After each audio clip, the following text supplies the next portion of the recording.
Le Premier ministre Charles Michel a pris la parole dès hier soir en compagnie des ministres de l'Intérieur et de la Justice.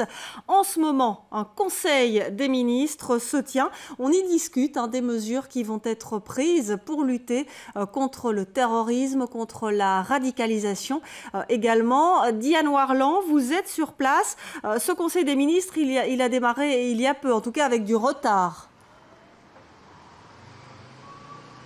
Oui, Valérie, visiblement, il n'est toujours pas terminé.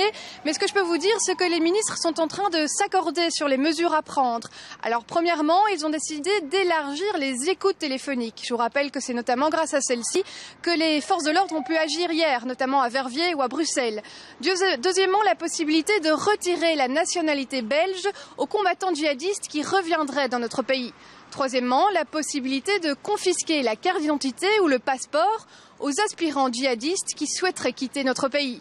Au niveau international, des discussions vont avoir lieu avec les fournisseurs de réseaux Internet pour pouvoir contrôler ce qui se dit, ce qui s'écrit sur les réseaux sociaux tels que Facebook.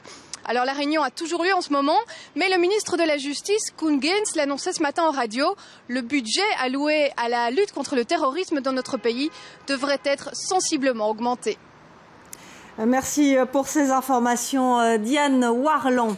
Voilà pour ce volet consacré à cette vaste opération antiterroriste menée notamment à Bruxelles. Et puis on poursuit avec cette information du neuf dans le dossier du survol de Bruxelles. Le gouvernement bruxellois mandate un huissier pour exiger le paiement des astreintes à l'État fédéral. C'est une proposition de la ministre bruxelloise de l'Environnement, Céline Frémaux.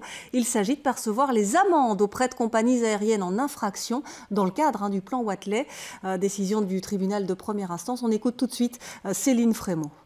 J'ai dit et j'ai répété, notamment sur votre antenne, que pour moi les astreintes étaient un moyen de pression à l'égard de l'État fédéral pour faire avancer sur des mesures structurelles.